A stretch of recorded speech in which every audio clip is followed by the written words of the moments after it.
नमस्कार दोस्तों, स्वागत है आपका आपके अपने YouTube channel RBSC online classes में। आपने बात की थी आपके विज्ञान के 12वें पाठ प्रमुख प्राकृतिक संसाधन के बारे में। तो पाठ को अपने अच्छी तरह समझ लिया था। आज की वीडियो में अपन बात करेंगे इसके सभी प्रश्न उत्तर के बारे में। तो अगर आपने पाठ को अच्छी तरह समझा है तो प्रश्न उत्तर में आपको जरा भी दिक्कत नहीं आने वाली है। अगर आपने पीछे वाले वीडियो नहीं देखे हैं, चैप्टर को अच्छी तरह समझा नहीं है, तो पहले उसको समझ लीजिए, उसके बाद में आप प्रश्न उत्तर करेंगे तो आपको आसानी से समझ में आ जाएंगे। तो देखते हैं इसके जो पहले प्रश्न है अति लघुत्तरात्मक और बहुचयनात्मक, जिसमें ऑप्शन वाले हैं, और उसके बाद में अति लघुत्तरात्मक यानी छोटे प्रश्न जो हैं उसको देखते हैं। तो सबसे पहला प्रश्न जो दिया हुआ है खेजड़ली बलिदान से संबंधित है, यानी किससे संबंधित था खेजड़ली बलिदान। तो अपने यहाँ पर नाम एक पढ़ा था अमृता देवी। क्या नाम था? अमृता देवी जो नाम था उनसे संबंधित था। उन्होंने सबसे पहले अपना बलिदान दिया था पेड़ों की रक्षा करते हुए। इसके बाद में अगला है भूजल संकट के कारण क्या है, यानी भूमि के जल के संकट कारण क्या है। ऑप्शन के हिसाब से उपयुक्त सभी है। कौन कौन सा है देखो, जल स्रोतों का प्रदूषण करना, यानी जल स्रोत है उनको प्रदूषित करना, भूजल का अत्यधिक दोहन करना, यानी भूमि के जल का अत्यधिक दोहन करना, और जल की अत्यधिक अधिक मांग होना। यानी ये सभी के सभी ऑप्शन है इसके। किसके कारण है? ये है भूजल संकट के कारण। इसके बाद अगला प्रश्न है लाल आंकड़ों की पुस्तक संबंधित है। किससे संबंधित है? लाल आंकड़ों पुस्तक में किसको रखा गया है? तो इसका भी ऑप्शन वैसे देखा जाए तो उपयुक्त सभी हैं, ऑब्जेक्टिव प्रश्न है उसके हिसाब से। लेकिन कौन कौन से हैं देखो, पहला है संकटग्रस्त वन्य जीवों से, दुर्लभ वन्य जीवों से और विलुप्त जातियों से संबंधित है। ये लाल आंकड़ा पुस्तक में जो संकटग्रस्त जातियां उनको रखा गया है, दुर्लभ जो वन्य जीव है उनको रखा गया है, और जो विलुप्त जातियां यानी जो जातियां विलुप्त हो चुकी है उसको इसके अंदर संग्रहित किया गया है। ठीक है। इसके बाद अगला जो प्रश्न है सरिस्का अभ्यारण्य स्थित है। कहां पर है सरिस्का अभ्यारण्य? अलवर राजस्थान में। अपने अलवर राजस्थान में। ठीक है, अलवर के अंदर राजस्थान में। दूसरा अगला जो पांचवा प्रश्न है सर्वाधिक कार्बन की मात्रा उपस्थित होती है कौन से प्रकार के कोयले में? कोयले के अपने 4 प्रकार पढ़े थे, कौन से में सबसे अधिक कार्बन की मात्रा होती है? तो आपको याद होगा एंथ्रेसाइट। क्या नाम पढ़ा था अपना? एंथ्रेसाइट, जिसके अंदर क्या होता है 94 से लेकर 98% तक कार्बन की मात्रा पाई जाती है। सबसे कार्बन का सबसे शुद्ध रूप एंथ्रेसाइट होता है।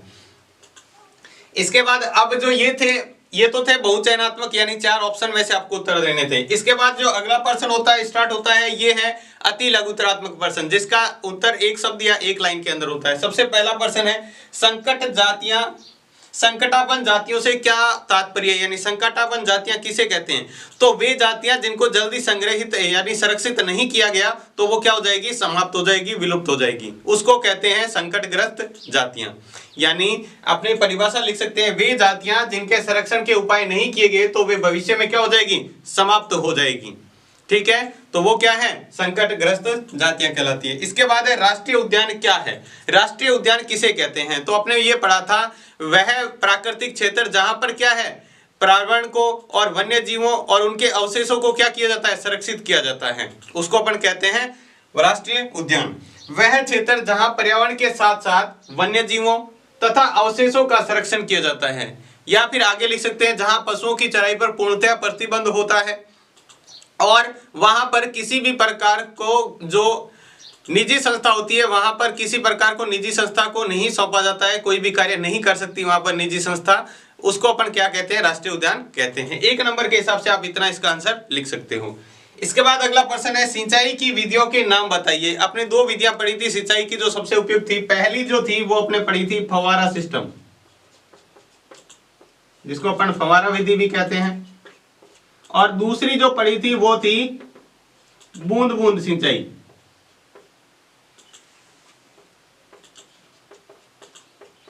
बूंद बूंद विधि, जिसको अपन टपकन विधि भी कहा जाता है। ठीक है, ये आपने देखा होगा खेतों के अंदर ज्यादातर ट्यूबवेल से इनसे जो पानी किया जाता है वहां पर फव्वारा विधि काम में ली जाती है, लेकिन कहीं कहीं जगह पर बूंद बूंद सिंचाई भी काम में ली जाती है।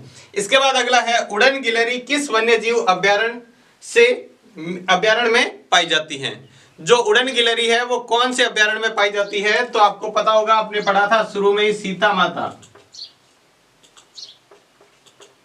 माता अभ्यारण्य में पाई जाती है। ठीक है, सीता माता कहां पर है? प्रतापगढ़।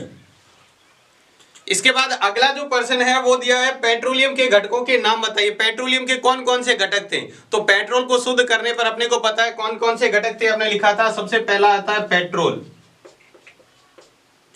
दूसरा आपने पढ़ा था डीजल, तीसरा पढ़ा था केरोसिन। ये सारे पेट्रोलियम पदार्थ है, यानी कच्चे तेल से प्राप्त किए जाते हैं। उसके बाद आपने पढ़ा था प्राकृतिक गैस,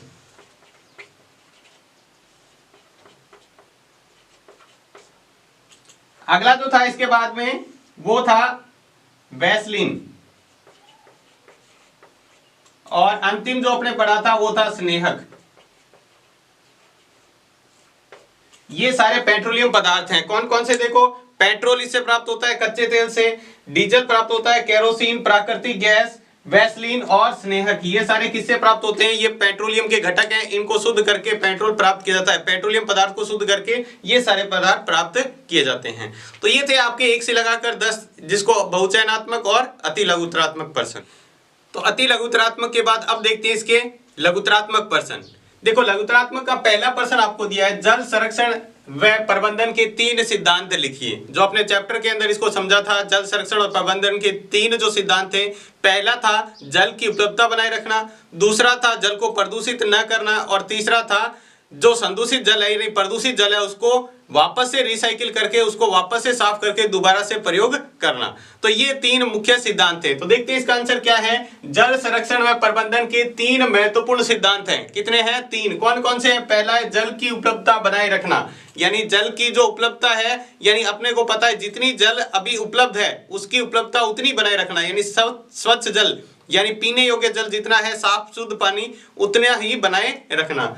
दूसरा है जल को प्रदूषित होने से बचाना, यानी जल को प्रदूषित, कई तरह के अपन प्रदूषण देखते हैं। जो गंदा पानी जो होता है नालियों का रिनका, वो स्वच्छ पानी में मिला दिया जाता है। कारखानों का रिनका, जो खराब कचरा जो होता है वो भी नदियों में बहा दिया जाता है। तो ये पानी को प्रदूषित होने से बचाना। और तीसरा है संदूषित जल को स्वच्छ करके उसका पुनर्चक्रण करना, यानी जो खराब जल है, अशुद्ध जल है, उसको वापस से बहुत सारे ऐसे मशीनों द्वारा या बहुत सारे ऐसे उपकरणों द्वारा उसको वापस क्या किया जा सकता है? शुद्ध किया जा सकता है। तो उसको शुद्ध करके वापस से उसका उपयोग करना। ये थे इसके 3 महत्वपूर्ण सिद्धांत।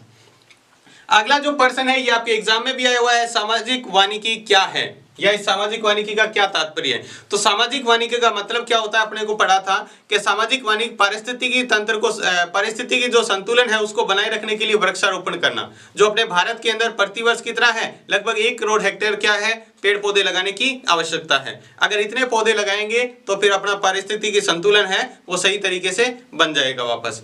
और साथ में ही आपको ये भी ध्यान रखना है कि अगर इतने पेड़ पौधे लगाएंगे तो वनों का तो विकास होगा ही होगा, यानी वन तो बढ़ेंगे ही बढ़ेंगे। पेड़ पौधे लगाएंगे तो वन क्या होंगे? बढ़ेंगे, वन क्षेत्र। और साथ में इतने वन लगाने के लिए लोगों को रोजगार भी मिलेगा। लोगों को क्या मिलेगा? रोजगार भी मिलेगा। तो इसके लिए इसे क्या कहते हैं? लोगों के लिए और लोगों द्वारा चलाया गया कार्यक्रम भी इसको कहा जाता है। तो देख लेते हैं इसका क्या लिखा है। सामाजिक वानिकी का तात्पर्य है कि पारिस्थितिकीय संतुलन को बनाए रखने के लिए वृक्षारोपण करना। ये आपको मैंने बता दिया, इसके संतुलन बनाए रखने के लिए वृक्षारोपण करना, ठीक है, जिससे वन क्षेत्रों में वृद्धि के साथ लोगों को रोजगार भी मिलेगा, यानी वनों का क्षेत्र में भी वृद्धि होगी और लोगों को रोजगार भी मिलेगा। इससे लोगों के लिए लोगों द्वारा चलाया गया विशिष्ट कार्यक्रम कहा जाता है, या विशिष्ट कार्यक्रम है। यह क्या है? लोगों द्वारा लोगों के लिए चलाया गया कार्यक्रम है। क्योंकि ये किसके लिए चलाया जा रहा है? अपने लिए चलाया जा रहा है। चला कौन रहा है? अपन ही चलाएंगे, ठीक है। तो ये क्या है? इसलिए इसको कहा जाता है लोगों द्वारा लोगों के लिए चलाया गया कार्यक्रम। इसके बाद अगला जो नेक्स्ट प्रश्न है वो दिया है कोयले के प्रकारों के नाम लिखिए। आपको कोयले का पढ़े थे अपने, कार्बन की मात्रा के आधार पर कोयले के अपने 4 प्रकार देखे थे। कौन कौन सा था? पहला था एंथ्रेसाइट, दूसरा था बिटुमिनस, तीसरा था लिग्नाइट और चौथा था पीट। इसमें अपने को पता है कार्बन की मात्रा, उसी के आधार पर देखो यहां लिखा है कोयले को कार्बन की मात्रा के आधार पर 4 भागों में बांटा गया है। सबसे पहला आता है एंथ्रेसाइट, जिसमें 94 से 98% कार्बन होता है और ये कार्बन का सबसे शुद्ध रूप होता है, कोयले का सबसे शुद्ध रूप होता है। दूसरा है बिटुमिनस, इसमें 78 से 86% कार्बन पाया जाता है। ये दूसरे प्रकार का शुद्ध कोयला है, यानी इसे लिग्नाइट से थोड़ा कम मात्रा में शुद्ध होता है। तीसरा है लिग्नाइट, जिसमें केवल 28 से 30% ही कार्बन पाया जाता है। और सबसे खराब क्वालिटी का जो कोयला होता है वो होता है पीट, जिसमें केवल 27% कार्बन ही पाया जाता है। तो ये 4 प्रकार है कार्बन के, और इसमें ये भी लिखा हुआ है कि कितने 4 प्रकार का कोयला है, और जिसमें ये लिखा हुआ है कि इसमें कितने प्रकार कितनी मात्रा कार्बन की पाई जाती है।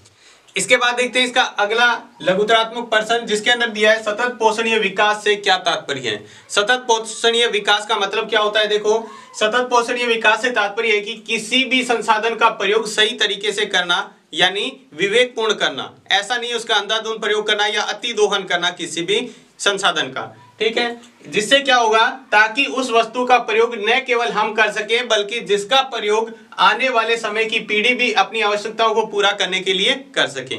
मतलब ये हुआ कि कोई भी संसाधन है उसका अपने को क्या करना चाहिए, सही तरीके से प्रयोग करना चाहिए। जिससे क्या है, अपन भी उसका लंबे समय तक उपयोग कर पाएंगे, और जो आगे समय में आने वाली पीढ़ियां हैं वो भी अपनी आवश्यकताओं को पूरा करने के लिए उन संसाधन का प्रयोग कर सके। अगर अपन इसका अतिदोहन करेंगे या लगातार इसकी आवश्यकता से ज्यादा इसका प्रयोग करेंगे तो ये जल्दी समाप्त हो जाएंगे, जिससे आगे आने वाली पीढ़ियां अपनी आवश्यकता को पूरा करने के लिए इसका उपयोग नहीं कर पाएगी, यानी अपनी आवश्यकताएं पूरी नहीं कर पाएगी। तो ये होता है सतत पोषणीय विकास। इसके बाद जो अगला 15वां प्रश्न दिया गया लघुतरात्मक, वो दिया है वन्य जीव संरक्षण से क्या तात्पर्य। वन्य जीवों का संरक्षण क्या मतलब होता है। तो पहले अपन देखते हैं वन्य जीव का मतलब क्या होता है। तो वन्य जीव के 2 अर्थ हैं, एक होता है सामान्य अर्थ, एक होता है व्यापक अर्थ। व्यापक मतलब जो पूरी तरह से फैला हुआ, मतलब सभी लोग इसका मतलब ये जानते हैं। देखो, सामान्य अर्थ तो ये होता है कि वन्य जीव का मतलब होता है वन में रहने वाले वे जीव जो अपने प्राकृतिक आवास में रहते हैं, यानी वन में रहने वाले या अपने प्राकृतिक आवास में रहने वाले जीवों को क्या कहते हैं, वन्य जीव कहा जाता है। जैसे हाथी हो गया, शेर हो गया, हिरण हो गया, ये अपने जंगल के अंदर रहते हैं, प्राकृतिक आवास में रहते हैं। जबकि जो व्यापक अर्थ है, नॉर्मल जो सभी लोग इसको जानते हैं, वन्य जीव का मतलब होता है सभी प्रकार के पेड़ पौधे, जीव जंतु, ये सारे इसके अंदर आते हैं।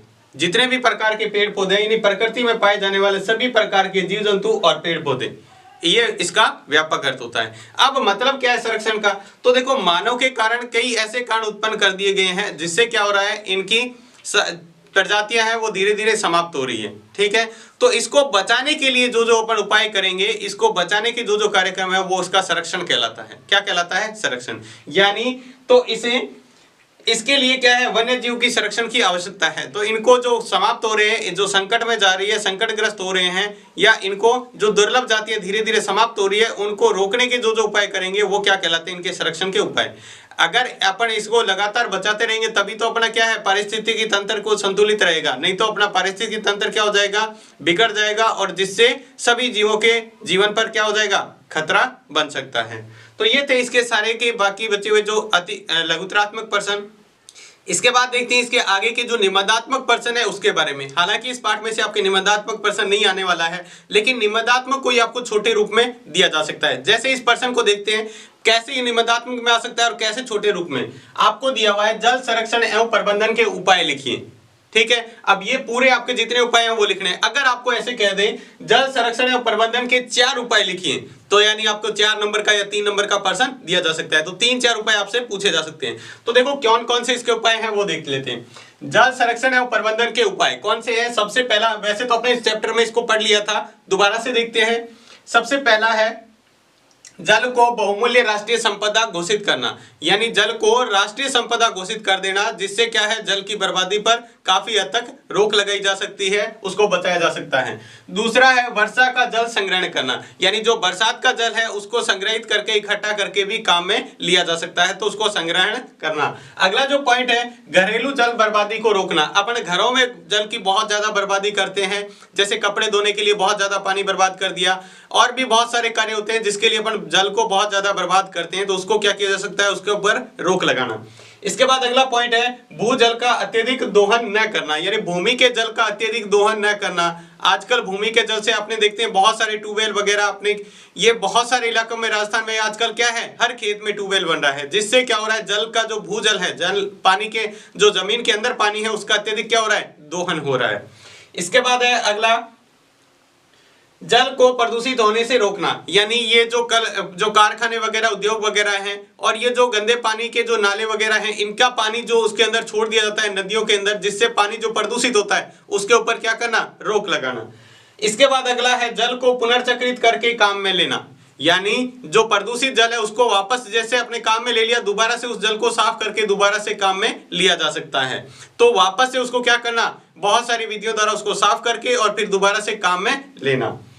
इसके बाद है बाढ़ नियंत्रित व जल समुचित उपयोग के लिए नदियों को आपस में जोड़ना। यानी कोई बाढ़ क्षेत्र है, ठीक है, जहां पर बाढ़ की संभावना, उसको नदियों से जोड़ना ताकि वहां पर बाढ़ आने पर वो जल है वो नदी के रूप में नदी के अंदर काम में लिया जा सके, ठीक है। और बहुत सारी नदियों को आपस में जोड़ना जिससे बाढ़ संभावित क्षेत्र न बने।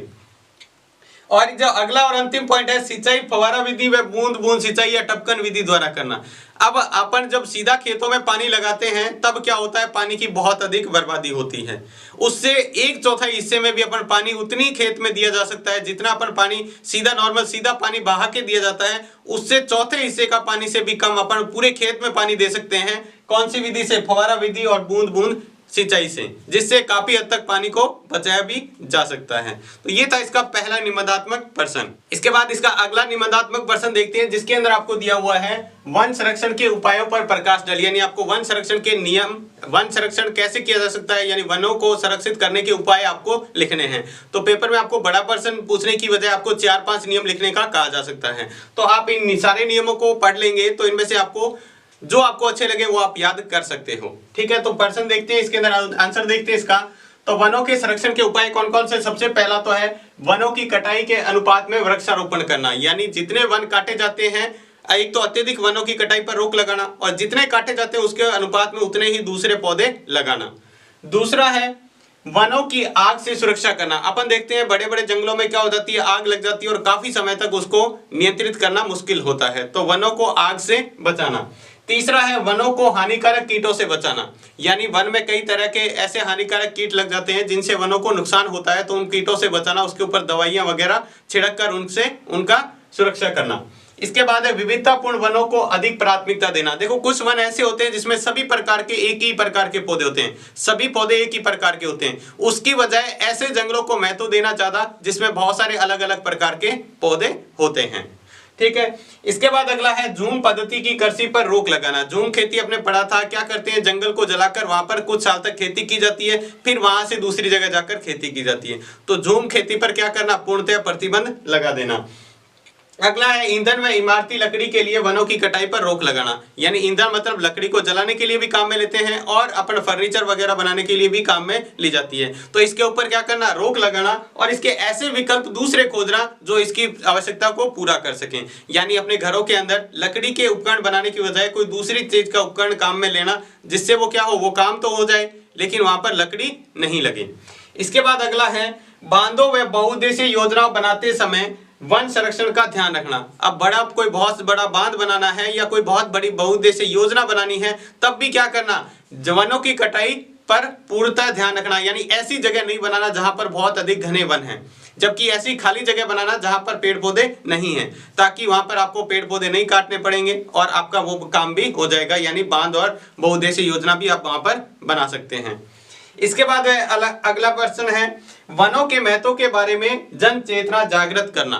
यानी वन की कटाई, वनों का क्या महत्व है इस धरती पर। अब अपने बहुत सारे तरह के अपने भारत में देखा जाए तो सभी लोग तो पढ़े लिखे नहीं और इतने इसके बारे में महत्व के बारे में नहीं जानते हैं, तो उनको लोगों को वनों के महत्व के बारे में बताना ताकि वो इसका महत्व समझेंगे, तब इसकी कटाई पर वो क्या करेंगे, खुद ही प्रतिबंध लगा देंगे। अगला है सामाजिक वानिकी को प्रोत्साहन देना। सामाजिक वानिकी अपने पढ़ा था, ये लोगों द्वारा चलाया गया और लोगों के लिए क्या है, एक कार्यक्रम है जिसमें क्या होगा, अगर अपन जितने पारिस्थितिक संतुलन बनाए रखने के लिए जितने पेड़ पौधों की आवश्यकता है, अगर उसी अनुपात में पेड़ पौधे लगा देंगे तो एक तो पारिस्थितिक तंत्र क्या हो जाएगा, संतुलित हो जाएगा, और दूसरा क्या होगा, लोगों को बहुत सारा रोजगार भी मिल जाएगा।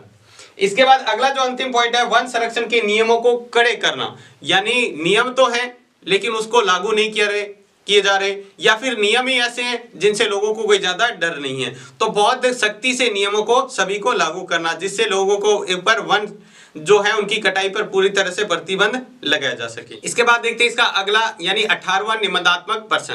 देखो निबंधात्मक अगला जो प्रश्न दिया है, वन्य जीवों के विलुप्त होने के कारणों का वर्णन कीजिए। यानी वन्य जीव क्यों विलुप्त हो रहे हैं, इसके कारण का आपको क्या करना है, वर्णन करना है। देखो जो सबसे पहले इसके कारण जो दिए वन्य जीवों के विलुप्त होने के कारण में सबसे पहला कारण है प्राकृतिक आवासों का नष्ट होना, यानी उनके रहने की जगह ही नहीं रहेगी, उनके प्राकृतिक आवास ही नष्ट हो जाएंगे तो फिर वन्य जीव भी क्या हो जाएंगे, समाप्त हो जाएंगे। अब इनको देखना है जो प्राकृतिक आवास नष्ट होने के क्या कारण हैं। सबसे पहला है प्राकृतिक आपदाएं, यानी कुछ प्राकृतिक आपदाएं के कारण भी क्या होते हैं, इनके प्राकृतिक आवास नष्ट हो जाते हैं, जैसे ज्वालामुखी का फटना, भूकंप आना, सुनामी आना, इनसे क्या हो जाते हैं, इनके जो आवास हैं वो खत्म हो जाते हैं। दूसरा है जनसंख्या वृद्धि के कारण मानव की आवश्यकताएं बढ़ना। अब जैसे जैसे जनसंख्या बढ़ेगी तो मानव की आवश्यकता जैसे रोटी, कपड़ा, मकान, इन सब की क्या हो जाएगी, आवश्यकता बढ़ेगी। तो इनके लिए वो क्या करेगा, जंगल को भी काटेगा, तो वहां पर भी उसके प्राकृतिक आवास नष्ट होने के कारण है। अगला जो है जंगलों में खनन कार्य करना, यानी जंगल में खनन कार्य करते हैं तो उसके पेड़ पौधे काटने पड़ते हैं। प्रदूषण के कारण भी क्या होता है, इसके कारण उनके प्राकृतिक आवास नष्ट होते हैं, और अम्लीय वर्षा के कारण भी क्या हो जाते हैं, वहां जंगल खराब हो जाते हैं और उनके प्राकृतिक आवास नष्ट हो जाते हैं। अगला जो दिया हुआ है समुद्रों में तेल टैंकरों से तेल का रिसाव होना। अब अपन देखते हैं जैसे एक देश से दूसरे देश जब तेल को भेजा जाता है, कच्चा तेल होता है या जैसा भी क्रूड ऑयल जिसको बोलते हैं, वो भेजा जाता है तो समुद्री रास्ते से भेजा जाता है। अब कभी कभी क्या होता है, वहां टैंक में किसी कारण तेल का रिसाव हो जाता है या टैंक पलट जाता है वहां पर, तो वो सारा का सारा तेल समुद्र के ऊपर क्या हो जाता है, पानी के ऊपर फैल जाता है, तो जिससे उसके नीचे के जो पानी में रहने वाले जीव जंतु है वो क्या हो जाते हैं, समाप्त हो जाते हैं, वो मर जाते हैं। तो ये भी एक कारण है इसका। अगला है ग्रीन हाउस प्रभाव। अब ग्रीन हाउस प्रभाव क्या होता है, धीरे धीरे जो अपन देखते हैं काफी जो खेती की जाती है ग्रीन हाउस बनाकर की जाती है, वहां पर क्या होता है, उस क्षेत्र के आसपास का ताप जो होता है वो बढ़ जाता है, जिससे भी क्या होता है, उनके प्राकृतिक आवास नष्ट हो जाते हैं। ठीक है, तो ये तो थे प्राकृतिक जो आवास नष्ट होने के कारण। ये सारे के सारे ये सबसे बड़ा कारण है प्राकृतिक आवासों का नष्ट होना, और प्राकृतिक आवास नष्ट होने का कारण क्या है, वो ये कारण है। आपसे वैसे भी प्रश्न पूछा जा सकता है वन्य जीवों के प्राकृतिक आवासों को नष्ट होने के कारण लिखिए, तो आपको ये फिर 5 कारण लिखने हैं। ठीक है, अब आपको है वन्य जीवों के विलुप्त होने के कारण, तो आपको फिर ये सारे लिखने हैं। अगला जो है वन्य जीवों का अवैध शिकार करना। शिकार भी एक बहुत बड़ा कारण है वन्य जीवों को समाप्त होने का। देखो पहले लोग क्या करते थे, अपनी बहादुरी दिखाने के लिए शेर का और इनका शिकार किया जाता था, ठीक है, लेकिन आज उनकी मात्रा क्या रहेगी, ये बहुत ही कम रहेगी, उनकी संख्या बहुत ही कम रह गई है। तो ये भी एक बड़ा कारण है, लोग क्या करते हैं, इनका शिकार करते हैं और इनकी धीरे धीरे क्या हो जा रही है, इनकी जातियां समाप्त होने वाली है। अगला है प्रदूषण। प्रदूषण भी एक बहुत बड़ी समस्या बना हुआ है। उस प्रदूषण जहां पर बहुत अधिक प्रदूषण होता है वहां पर उसके जहां वन्य जीव जो है वो आसपास के क्षेत्र में नहीं रह पाते हैं, ठीक है, तो जिनसे उनके विलुप्त होने के कारण भी बन जाते हैं। इसके बाद है मानव तथा वन्य जीवों में संघर्ष।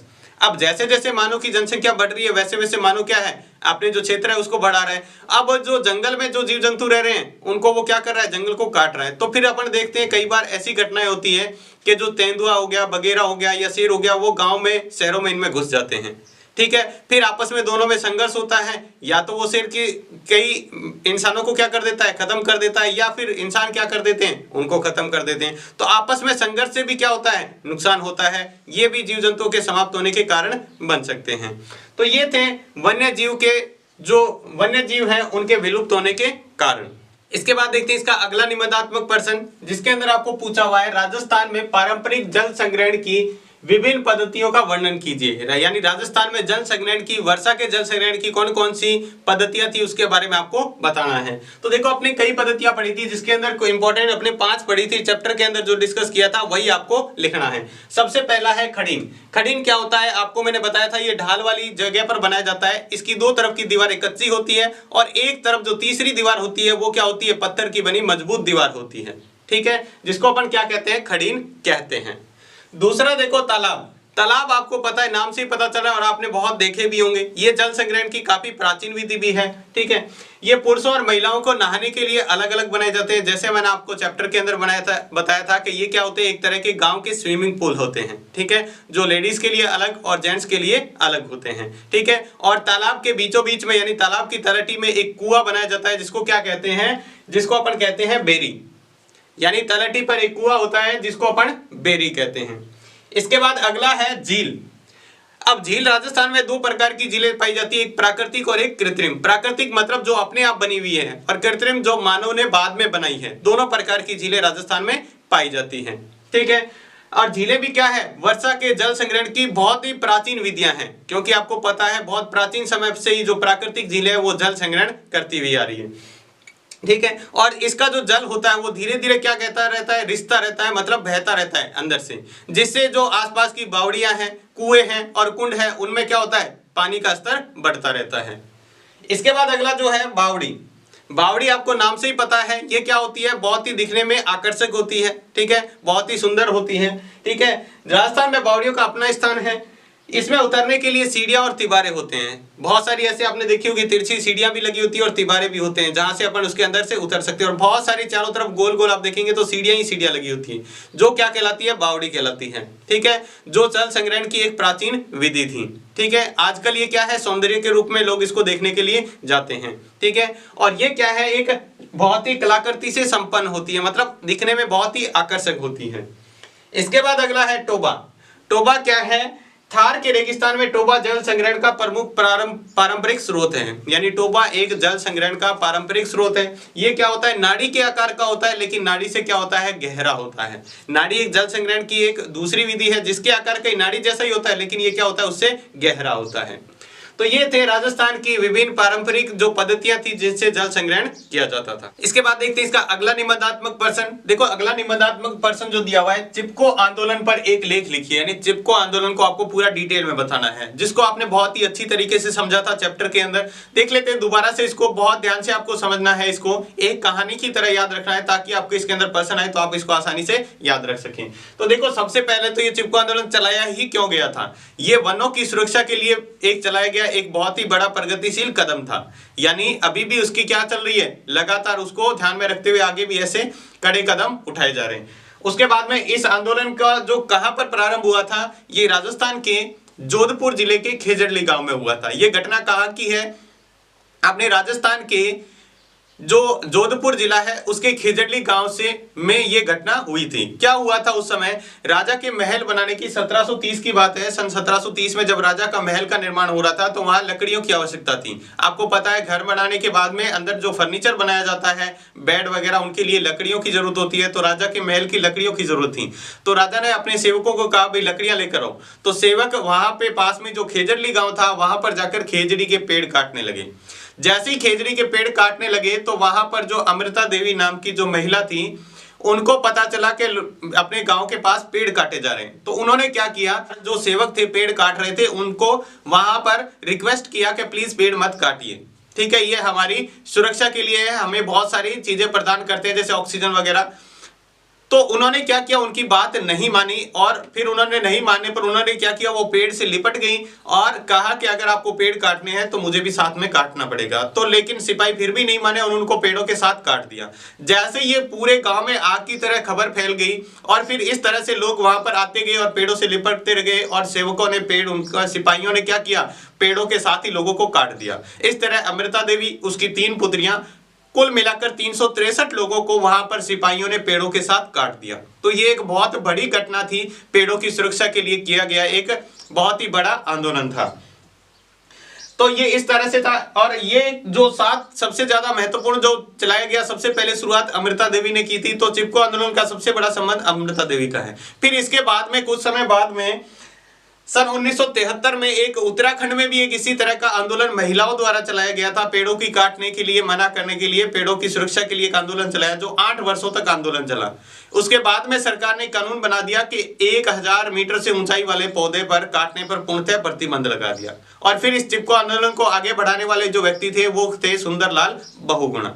इसी प्रकार का एक और आंदोलन कर्नाटक के अंदर चलाया गया था जिसका नाम था एपीको। एपीको एक कन्नड़ भाषा का शब्द है जिसका अर्थ होता है चिपकना। तो ये कुछ मिलाकर इस तरह के चिपको आंदोलन जो चलाए गए थे, आपको इस तरह से इसको एक कहानी की तरह याद रखना है और एग्जाम में आए तो आप इसी तरह लिख देंगे। मेन इंपॉर्टेंट बातें आपको क्या याद रखनी है वो देख लो। ये घटना हुई कहां पर थी कि अपने राजस्थान के जोधपुर जिले के खेजड़ली गांव में, ठीक है। कब हुई, तो राजस्थान 1730 में क्या किया सिपाहियों ने, नाम क्या है, मेन इंपॉर्टेंट नाम एक है अमृता देवी, ठीक है, ये नाम आपको याद रखने हैं। इसके बाद में आपसे पूछा जाए उत्तराखंड का, तो उत्तराखंड में भी एक चलाया गया था और उसके बाद कर्नाटक में भी एक एपीको आंदोलन चलाया गया था। तो ये थे इसके अगला जो महत्वपूर्ण निबंधात्मक प्रश्न। इसके बाद देखते हैं इसका अगला निबंधात्मक प्रश्न। देखो ये प्रश्न बहुत इंपॉर्टेंट है आपकी परीक्षा के लिए, इसमें से कई बार आपको पूछा गया भी है, तो इसको बहुत ध्यान से पढ़ना है। देखो प्रश्न दिया हुआ है, प्राकृतिक संसाधन किसे कहते हैं, इसके प्रकारों का वर्णन कीजिए।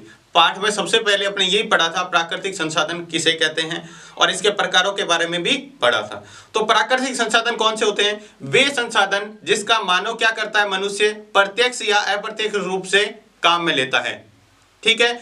और जो संसाधन प्रकृति से सीधे प्राप्त होते हैं और जिसका अपन सीधा उपयोग करते हैं, वो क्या कहलाते हैं, प्राकृतिक संसाधन कहलाते हैं। देखो जैसे परिभाषा लिखी हुई है, मनुष्य के प्रत्यक्ष या अप्रत्यक्ष रूप से काम आने वाली वस्तुएं संसाधन कहलाती हैं। जो प्रत्यक्ष का मतलब होता है सीधा अपन उसका उपयोग करें, और अप्रत्यक्ष का मतलब उसमें कुछ बदलाव करके अपन इसका उपयोग करें, तो वो सारी वस्तुएं क्या कहलाती है, संसाधन कहलाती हैं। और जो संसाधन हमें प्रकृति से प्राप्त होते हैं और जिसका अपन सीधा उपयोग करते हैं, बिना कोई बदलाव किए अपन सीधा उपयोग करते हैं, वे कहलाते हैं प्राकृतिक संसाधन। जैसे हवा हो गया, पानी हो गया, तो बहुत सारे संसाधन है जिसका अपन बहुत सीधे उपयोग करते हैं, ठीक है, ये कहलाते हैं प्राकृतिक संसाधन। तो ये तो हो गया, प्रश्न पूछा हुआ था प्राकृतिक संसाधन किसे कहते हैं, इतना आंसर। ये आपके परीक्षा में इतना सा पेपर के अंदर आपके आया हुआ भी है। इसके बाद में अब है प्राकृतिक संसाधनों के प्रकार। तो प्राकृतिक संसाधनों को अपन तीन अलग अलग तरह से उसको अलग अलग भागों में बांटते हैं। सबसे पहला है विकास एवं प्रयोग के आधार पर, दूसरा होता है उद्गम एवं उत्पत्ति के आधार पर, और तीसरा है भंडारण एवं वितरण के आधार पर। तो सबसे पहला है विकास एवं प्रयोग के आधार पर। तो देखो मैंने यहाँ पर विकास एवं प्रयोग के आधार पर दो प्रकार होते हैं, वास्तविक और संभाव्य संसाधन। इसको शॉर्ट में लिख दिया है, आपको पूरा डिटेल में एग्जाम में है तो पूरा डिटेल में लिखना है। ये शॉर्ट में इसीलिए लिखा है ताकि आपको याद रह जाएगा, इतना ही आप लिख लोगे, लिख कर याद रखोगे तो याद रह जाएगा, पूरा आपको याद रह जाएगा, इतनी सी परिभाषा। देखो वास्तविक संसाधन, वे संसाधन जिनकी मात्रा हमें ज्ञात है और जिसका वर्तमान में उपयोग कर रहे हैं। देखो इससे पूरी लाइन बन गई, अपनी परिभाषा बन गई। यानी आपसे पूछे वास्तविक संसाधन, तो वे संसाधन जिनकी मात्रा हमें ज्ञात है और वर्तमान में जिसका अपन उपयोग कर रहे हैं, वे कहलाते हैं कौन से, वास्तविक संसाधन। वहीं बात करें संभाव्य संसाधन, तो जिनकी मात्रा हमें अभी ज्ञात नहीं है कितनी है, और इसका अपन भविष्य में उपयोग करेंगे, अभी तो नहीं कर रहे लेकिन आगे आने वाले समय में अपन इसका उपयोग करेंगे। तो ये था विकास एवं प्रयोग के आधार पर दो प्रकार, कौन कौन सा, वास्तविक संसाधन और संभाव्य संसाधन। उसके बाद देखते हैं उद्गम या उत्पत्ति के आधार पर। इसके भी दो प्रकार है, उद्गम और उत्पत्ति के आधार पर जैव संसाधन और अजैव संसाधन। जैव संसाधन यानी जो इस पृथ्वी पर जो भी सजीव है, जो भी सजीव है सारे के सारे जैव संसाधन है। पेड़ पौधे, जीव जंतु, मनुष्य, ये सारे क्या है, जैव संसाधन है। अजैव संसाधन जो जीवित नहीं है या जो निर्जीव वस्तुएं है सारी, वो क्या है, अजैव संसाधन। जैसे हवा हो गया, पानी हो गया, मिट्टी हो गया, ये सारे क्या है, अजैव संसाधन है, ठीक है। तो इससे आप याद रह जाएगा, देखो सजीव या जीवित वस्तुएं क्या कहलाती है, जैव संसाधन, और निर्जीव या जो जीवित नहीं है वे वस्तुएं क्या कहलाती है, अजैव संसाधन। इसके बाद अगला अंतिम प्रकार है भंडारण या वितरण के आधार पर। इसके भी दो प्रकार है, भंडारण और वितरण के आधार पर, सर्वव्यापक संसाधन और स्थानिक संसाधन। सर्वव्यापक मतलब क्या होगा, सभी स्थानों पर उपलब्ध होती हैं, जो चीजें सभी स्थानों पर उपलब्ध हो जाती है वो सर्वव्यापक कहलाती है। और स्थानिक संसाधन जो मतलब विशेष स्थानों पर ही पाई जाती है, सभी जगह नहीं पाई जाती। जैसे वायु है, अपने पृथ्वी पर बात करें तो वायु सभी जगह उपलब्ध है, ठीक है, पृथ्वी के ऊपर तो सभी जगह उपलब्ध है वायु, आंतरिक की बात नहीं कर रहे, ठीक है। तो यहाँ पर सभी जगह उपलब्ध है, तो ये क्या हो गया, एक सर्वव्यापक संसाधन हो गया, और ये प्रकृति से प्राप्त होता है वायु। वहीं स्थानिक संसाधन, स्थानिक मतलब जैसे कोई खनिज वगैरह निकलता है, जैसे लोहा हो गया, सोना हो गया, चांदी हो गया, तो हर जगह थोड़ी निकलता है पृथ्वी में, कुछ विशेष स्थानों पर। जैसे अपने राजस्थान के कौन से जो खेतरी गांव है वहां पर क्या निकलता है, सोना भी निकलता है। तो ये इस तरह के विशेष स्थान ही होते हैं जहां पर ये संसाधन पाए जाते हैं, तो वो कहलाते हैं स्थानिक संसाधन। इसके अलावा दो और नए प्रकार से भी बांटा गया, जैसे नवीकरणीय और अनवीकरणीय। चाहे तो आप वो भी लिख सकते हैं, नहीं तो आपसे पूछा तो प्रकार, मेन प्रकार ये ही थे। तो ये था इसका अगला निबंधात्मक प्रश्न। इसके बाद में देखते हैं इसका निबंधात्मक का अंतिम प्रश्न। देखो अंतिम प्रश्न क्या दिया हुआ है, ये भी थोड़ा महत्वपूर्ण प्रश्न है। इसमें दिया IUCN द्वारा वर्गीकृत जातियों का वर्णन कीजिए। यानी IUCN ने किस प्रकार वन्य जीवों की जातियां बनाई थी, अलग अलग जातियों में बांटा था, उसके बारे में आपको बताना है। तो सबसे पहले तो देखो ये बनाया ही क्यों गया था, ये वन्य जीवों की सुरक्षा के लिए, वन्य जीवों की सुरक्षा के लिए 1948 में एक जो संस्था है जिसको कहते हैं प्राकृतिक संरक्षण के लिए अंतरराष्ट्रीय संस्था, ये IUCN का पूरा नाम भी है, ध्यान रखना। ये इंपॉर्टेंट पर्सन यहां से बन सकता है, यहां से लेके जो IUCN का नाम है यहां से ये IUCN का पूरा नाम भी है, प्राकृतिक संरक्षण के लिए अंतरराष्ट्रीय संस्था, ठीक है। ये IUCN का पूरा नाम है, का गठन किया गया। कब? 1948 में, यानी जब अपना भारत 1947 में आजाद हुआ था, उससे जस्ट एक साल बाद में क्या किया गया था? इसका गठन किया गया था। इसके द्वारा विलुप्त के कगार पर पहुंच चुकी जातियों को एक पुस्तक के अंदर संकलित किया गया, जिसे अपन लाल आंकड़ा पुस्तक या रेड डेटा पुस्तक कहते हैं।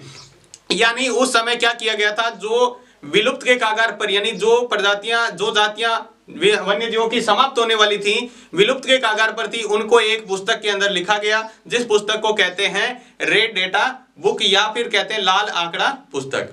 इसके अनुसार इस IUCN में 5 जातियों को परिभाषित किया गया है। इसके आधार पर अलग अलग कगार पर जो पहुंच चुकी है, विलुप्त के कगार पर, उनको 5 अलग अलग भागों में बांटा गया है। सबसे पहला जो भाग है विलुप्त जातियां, यानी जो इस पृथ्वी से समाप्ति हो चुकी है, पुराने जमाने में भी थी लेकिन अब बिल्कुल नहीं है, उनको अपन कहते हैं जो संसार में विलुप्त हो गई है। जैसे डायनासोर, आपने नाम सुना होगा डायनासोर का, जो पहले था लेकिन अब नहीं है। तो ये इस तरह की जातियां कहलाती है विलुप्त जातियां। देखो शॉर्ट में लिखा हुआ है, आप इसको पूरा डिटेल में लिख सकते हैं। उसके बाद में है संकटग्रस्त जातियां। संकटग्रस्त मतलब जो अभी क्या है, जल्दी अगर उसका संरक्षण नहीं किया गया, उनके बचाव करने के उपाय नहीं किए गए, तो वो भी जल्दी क्या हो जाएगी? विलुप्त हो जाएगी। ठीक है, यानी जो शीघ्र ही संकटग्रस्त होने की स्थिति में है, यानी जो भी शीघ्र ही क्या है? विलुप्त होने की स्थिति में है। जो शीघ्र ही विलुप्त होने की स्थिति में अगर इसका संरक्षण का उपाय, उनके बचाने के उपाय नहीं किए गए, तो ये भी क्या हो जाएंगे? समाप्त हो जाएंगे। जैसे गोडावण, बब्बर शेर वगैरह वगैरह, ये क्या है? ये विलुप्त के कगार पर पहुंच चुके हैं। उसके बाद है अगला जो तीसरा प्रकार है सहभेद्य जातियां। सहभेद्य मतलब इनकी विलुप्त से थोड़ी सी संख्या ज्यादा है, अगर इनका भी अगर अपन संरक्षण नहीं करेंगे तो ये भी संकटग्रस्त में आ जाएंगे, और फिर संकटग्रस्त में भी इसका संरक्षण नहीं करेंगे तो ये भी विलुप्त हो जाएंगे।